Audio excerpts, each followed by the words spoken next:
The degree to which Yoko Ono is an ally of Donald Trump is obvious from the letters of Gail Burstyn and the way they targeted me and tortured me.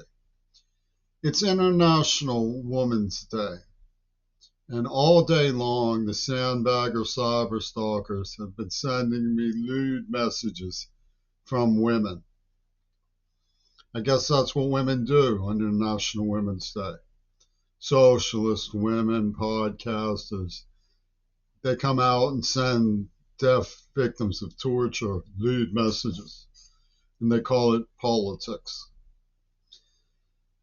Courtesy forbids me from going into graphic details about the way that the women they are championing, who are actresses and starlets from Neva Pornographic Corporation, abuse me.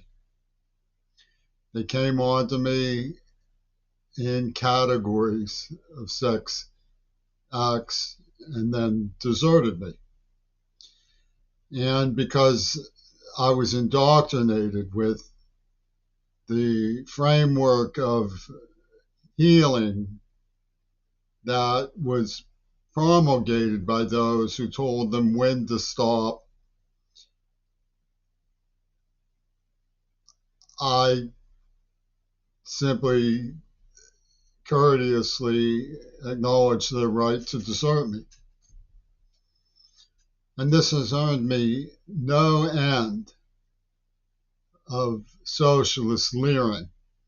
I even get it from Malala and Hillary Clinton.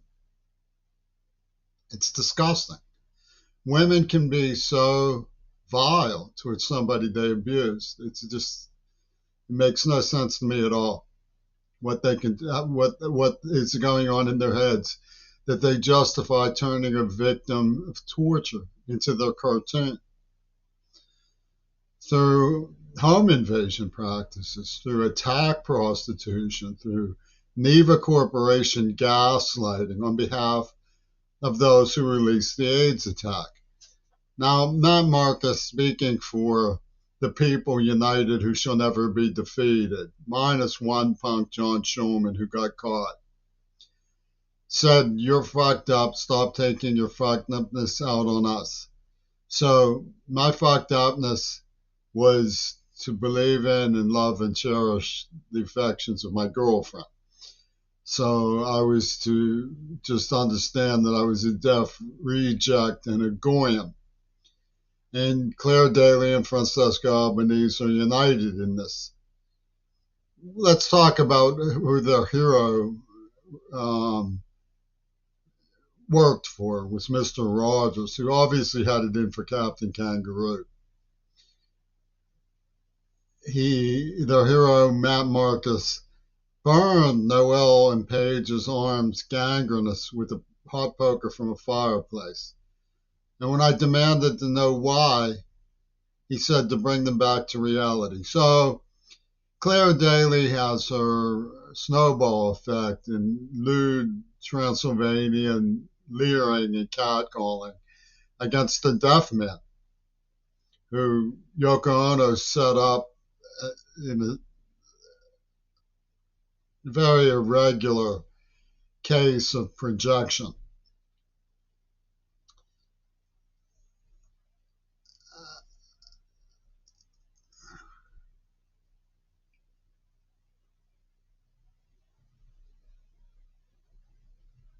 As someone who was abandoning women by confronting someone who burned their arms gangrenous with a hot poker from a fireplace. And this is grounds to unleash tirades of lewd remarks at a deaf person through cyber stalking syndicates.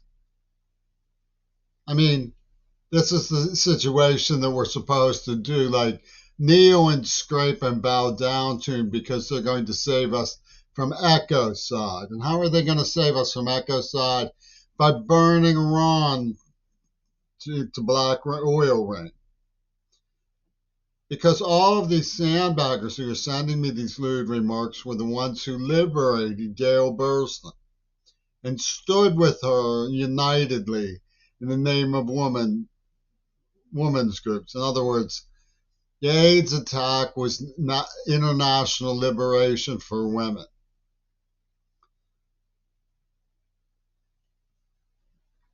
And they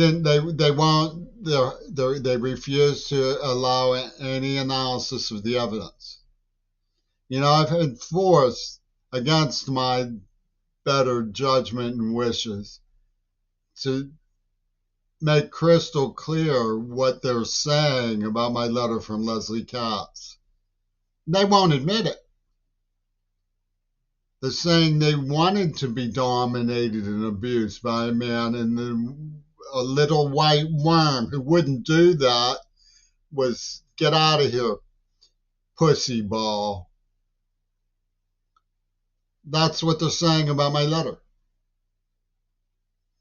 Because all I was doing was sticking up for the girls whose arms were being burned, gangrenous, and tents were being bombed by this crazy syndicate of people around Rosa Clemente and Claire Daly, who orchestrated Mount Desert Island.